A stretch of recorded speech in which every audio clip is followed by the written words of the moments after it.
उत्तरकाशी में सांकरी जखोल मोटर मार्ग पर शकरौला के पास एक कार दुर्घटनाग्रस्त हो गई, जिसमें एक शिक्षक की मौके पर ही जान चली गई, जबकि दूसरा घायल हो गया।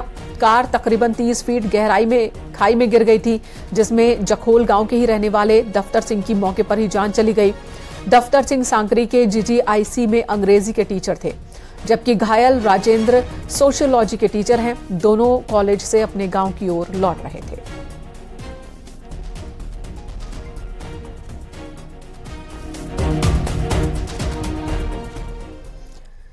दिल्ली से अल्मोड़ा पहुंचे सैलानियों को रामगंगा नदी के बीच अपनी थार को दौड़ाना महंगा पड़ गया। इन सैलानियों ने मरचूला के पुल को छोड़ नदी में थार उतार दी, जिसके बाद उनकी जान आफत में आ गई। तीनों सैलानी 1 घंटे तक नदी के बीच ही फंसे रहे। युवकों ने जैसे ही अपनी जीप नदी में उतारी, तेज बहाव में जीप बहने लगी। गनीमत रही कि एक पत्थर की वजह से जीप रुक गई।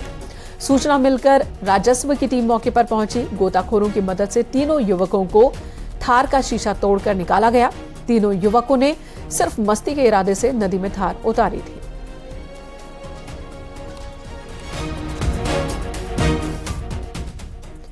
उत्तराखंड में मंगलवार दोपहर भूकंप के तेज झटके महसूस किए गए। दोपहर तकरीबन 2:52 पर पहाड़ से मैदान तक भूकंप के कई बार झटके महसूस हुए। राजधानी देहरादून समेत श्रीनगर, उत्तरकाशी, टिहरी के साथ ही पूरे उत्तराखंड में ही झटके महसूस किए गए। इस दौरान 5 सेकंड तक धरती हिलती रही। बताया जा रहा है कि रिक्टर स्केल पर 6.2 की तीव्रता से भूकंप थी। इसका केंद्र जमीन से 10 किलोमीटर नीचे नेपाल में था।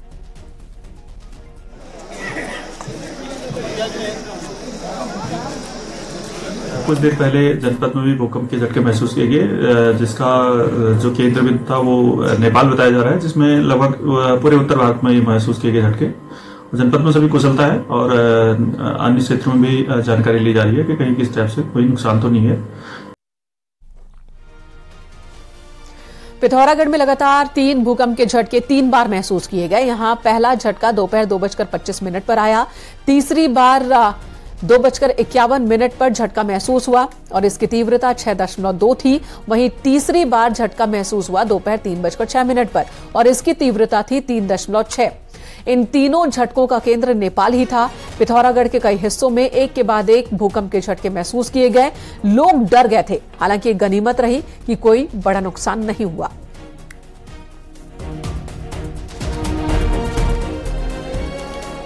इस बीच सीएम धामी आज दिल्ली पहुंचे, जहां बुधवार को रोड शो में शामिल होंगे। लंदन के बाद अब धामी दिल्ली में रोड शो करेंगे। दिसंबर में होने वाले इन्वेस्टर्स समिट के लिए कल दिल्ली में रोड शो में शामिल होंगे। इन्वेस्टर्स समिट के लिए विदेशों में 4 और भारत के 6 बड़े शहरों में रोड शो का आयोजन होना है। दिल्ली के ताज होटल में सीएम धामी उद्योगपतियों से मुलाकात करेंगे।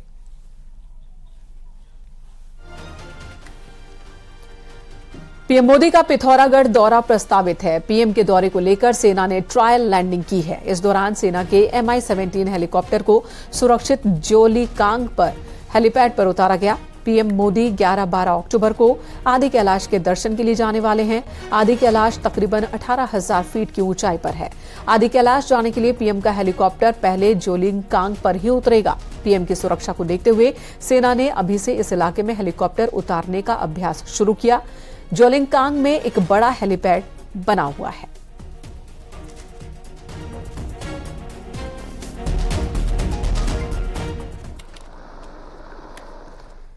पीएम के दौरे को लेकर सीएम धामी ने कहा कि प्रधानमंत्री का उत्तराखंड आना उत्तराखंड के लोगों के लिए एक उत्सव की तरह होता है, जिसका सभी को इंतजार होता है।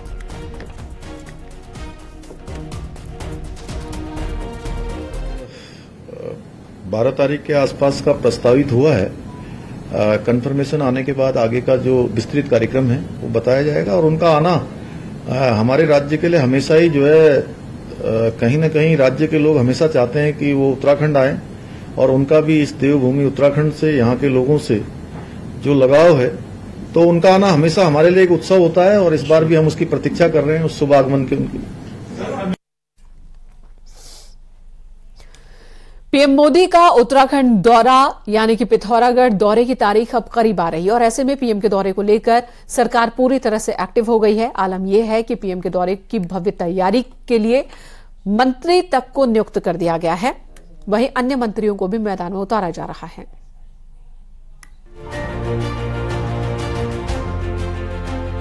पीएम नरेंद्र मोदी का पिथौरागढ़ दौरा 11 से 12 अक्टूबर को प्रस्तावित है। इस दौरान पीएम जहां चाइना बॉर्डर के करीब आदि कैलाश के दर्शन करेंगे, वहीं मुख्यालय में एक जनसभा को भी संबोधित करेंगे। पीएम मोदी के दौरे को लेकर प्रशासनिक तंत्र तो पहले से ही एक्टिव था, लेकिन अब धामी सरकार भी मैदान में उतर आई है। पीएम के दौरे को ऐतिहासिक बनाने के लिए कैबिनेट मंत्री गणेश जोशी को पूरा जिम्मा दिया गया है। पीएम के दौरे की जिम्मेदारी मिलते ही मंत्री गणेश जोशी जमीनी हकीकत से रूबरू होने पहुंचे। देश के यशस्वी प्रधानमंत्री नरेंद्र मोदी जी का, जिनका उत्तराखंड से विशेष लगाव है, 11-12 को उत्तराखंड आ रहे हैं। वो भविष्य का पर्यटन का सबसे बड़ा केंद्र उनकी दृष्टि में है।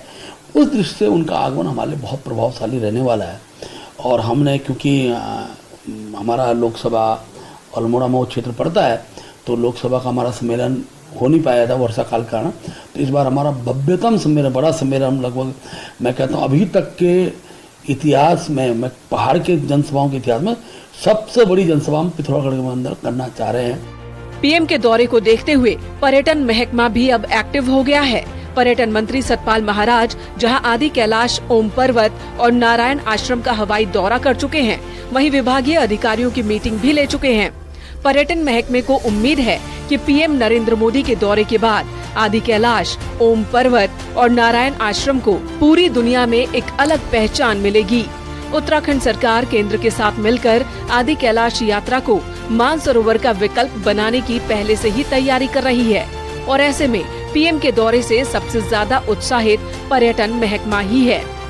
प्रधानमंत्री जी ओम पर्वत का दर्शन करने आ रहे हैं, उसके साथ साथ वो आदि कैलाश का भी दर्शन करेंगे और जिस स्थान से बिना चाइना का वीजा लिए और आपको एवरेस्ट के दर्शन होते हैं, कैलाश के दर्शन होते हैं, उसका भी वो अवलोकन करेंगे।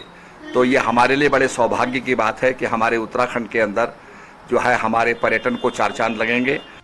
पीएम मोदी के दौरे को लेकर उत्तराखंड बीजेपी सरकार और संगठन पूरी तरह से एक्टिव हो चुके हैं।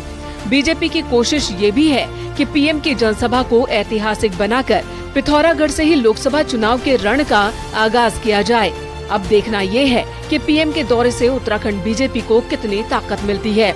न्यूज़ 18 के लिए देहरादून से भारती सकलानी के साथ पिथौरागढ़ से विजय वर्धन उप्रेती की रिपोर्ट।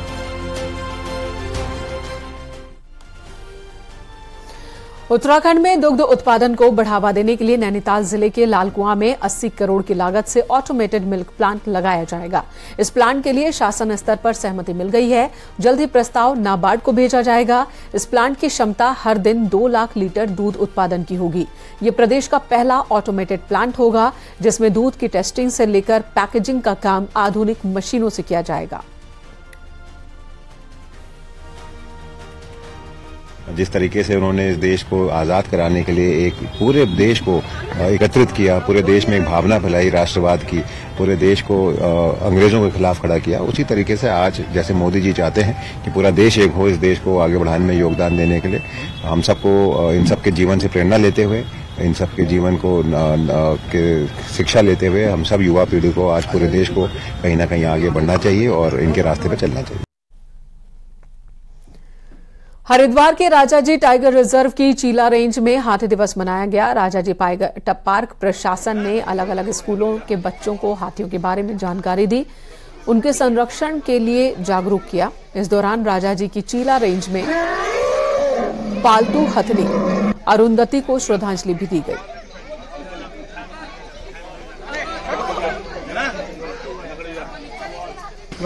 और इसमें एक दिन हाथी का भी दिवस मनाया जाता है। उसके संरक्षण को लेकर के, उसके संवर्धन को लेकर के आम जनमानस को जागरूक करने के लिए कार्यक्रम किए जाते हैं। बच्चों को अवेयरनेस के लिए यहाँ पर ला करके उनको हाथी के बारे में जानकारी दी जाती है, बेसिक जानकारी जो भी है। उत्तराखंड में ऐसे कई पर्यटन और धार्मिक स्थल हैं जो प्रकृति के अनोखे रंग में रंगे हुए हैं। ऐसा ही एक खूबसूरत पर्यटक स्थल है काक भुशुंडी ट्रैक। देखिए ये रिपोर्ट।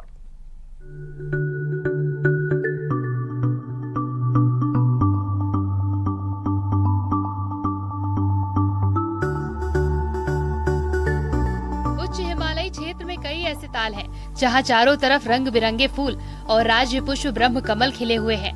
साथ ही गगनचुंबी पहाड़ आज भी सफेद बर्फ की चादर से ढके हुए हैं।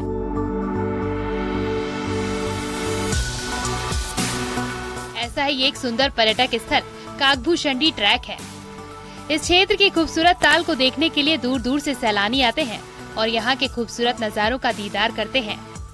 5000 फीट से अधिक की ऊंचाई पर कागभूषणी ट्रैक रूट है। यहाँ तक पहुँचने के लिए लगभग 65 किलोमीटर की खड़ी चढ़ाई चढ़नी पड़ती है, लेकिन इसके बावजूद भी लगातार यहाँ सैकड़ों की संख्या में सैलानी पहुँच रहे हैं और धीरे धीरे इनकी संख्या बढ़ती जा रही है।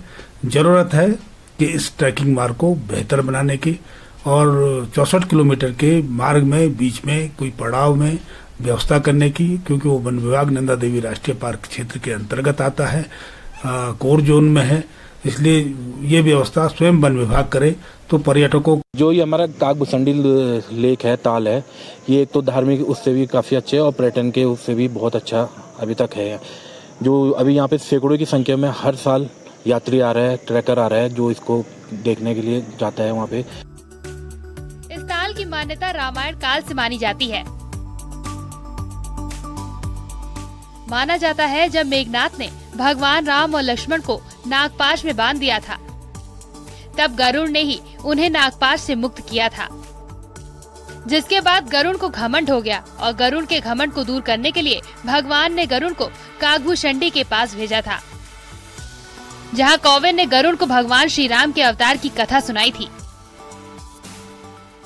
कागभूषणी वो चरित्र है जिन्होंने भगवान राम की बचपन में बड़ी सेवा की है और भगवान राम के खिलौने बनकर एक भगवान राम के हाथ से और रोटी खाते, भगवान राम के साथ खेलते बड़ा आनंद लिया और पुनः तपस्या करने के लिए इस पहाड़ पर आए। कागभूषणी ट्रैक तक सैलानियों का पहुंचना काफी कठिन है। हालांकि ये बेहद ही खूबसूरत ट्रैक है, लेकिन इस ट्रैक को अभी विकसित करने की जरूरत है ताकि अधिक संख्या में यहाँ सैलानी पहुँच सके। चमोली से न्यूज़ 18 के लिए नितिन सेमवाल की रिपोर्ट।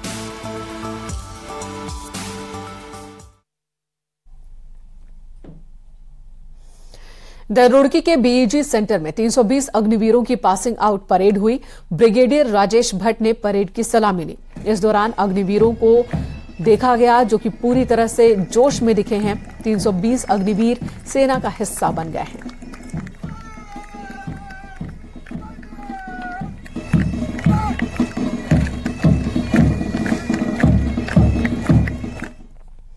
भारतीय क्रिकेट टीम के स्टार खिलाड़ी ऋषभ पंत भगवान बद्रीविशाल के दर्शन के लिए पहुंचे।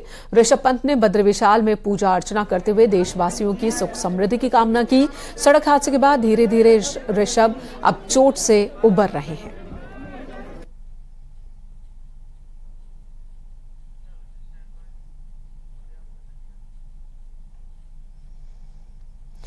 वहीं ऋषभ पंत भगवान केदारनाथ के दर्शन को भी पहुंचे, जहां उन्होंने बाबा के दर्शन किए और इस दौरान तीर्थ पुरोहितों से मुलाकात की। मंदिर समिति की ओर से उन्हें भगवान केदारनाथ का प्रसाद, रुद्राक्ष की माला और अंग वस्त्र भेंट किया गया।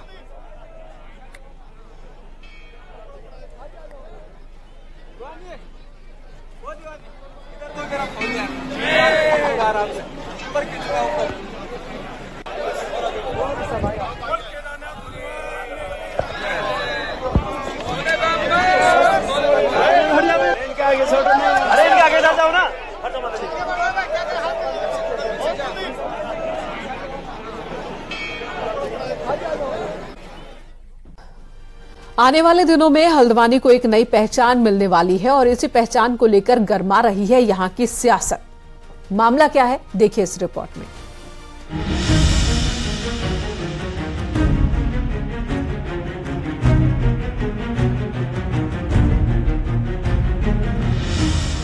लोकसभा और निकाय चुनाव में भले ही अभी थोड़ा सा वक्त हो, लेकिन सरकार हल्द्वानी के इन चौराहों से कुमाऊं को साधने की तैयारी में जुट गई है। सरकार नगर निगम के जरिए हल्द्वानी के 22 चौराहों को भगवा रंग में रंगने की योजना बना चुकी है, जिसके तहत दीनदयाल उपाध्याय, स्वामी विवेकानंद की मूर्तियां शहर के 2 सबसे बड़े चौराहों पर लग चुकी हैं और आने वाले दिनों में भी इसी तरह की मूर्तियां दिखाई देंगी। ऐसे में कांग्रेस इस पूरी कवायद पर सवाल उठा रही है। हल्द्वानी को कुमाऊं का प्रवेश द्वार कहा जाता है।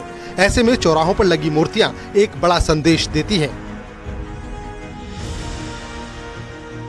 केवल अपने आरएसएस के आकाओं को खुश करने के लिए, क्योंकि अब चुनाव का समय आ रहा है, टिकट का खेल होगा। अगर केवल आरएसएस के आकाओं को खुश करने के लिए सारे प्रयास हो रहे हैं तो शहर का सौंदर्यीकरण नहीं हो रहा है, अपनी व्यक्तिगत राजनीति को आगे बढ़ाने का प्रयास हो रहा है, तो ये बड़ी शर्मनाक बात है।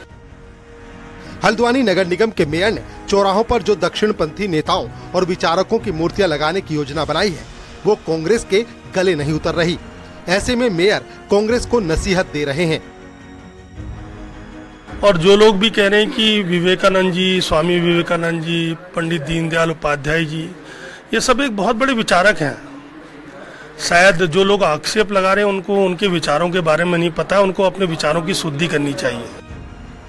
साफ है, चुनाव से पहले कुमाऊं के सबसे बड़े शहर के चौराहों पर राजनीति गरमा रही है। लेकिन इतना साफ है कि मूर्तियां भले ही किसी की लगें, लेकिन शहर की खूबसूरती बढ़ना तय है। हल्द्वानी से न्यूज़ 18 के लिए शैलेंद्र नेगी की रिपोर्ट।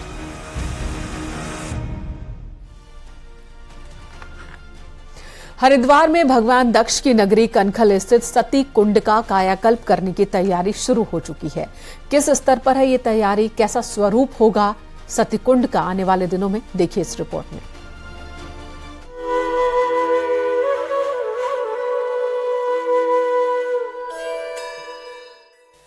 धर्मनगरी हरिद्वार के कनखल क्षेत्र में कुंडनुमा एक बड़ी खाली भूमि पड़ी हुई है। इस भूमि को सती कुंड के नाम से जाना जाता है। सती कुंड का इतिहास भगवान शिव और उनकी पहली पत्नी माता सती के साथ जुड़ा हुआ है। कई ग्रंथों में ऐसा वर्णन है कि राजा दक्ष द्वारा कराए जा रहे हवन यज्ञ में न बुलाए जाने पर माता सती ने नाराज होकर इसी कुंड में आत्मदाह कर लिया था। इसके बाद भगवान शिव ने उनके शव को उठाकर विश्व भर का भ्रमण किया और शव के हिस्से जहाँ जहाँ गिरे वहाँ 52 शक्तिपीठों की स्थापना हुई।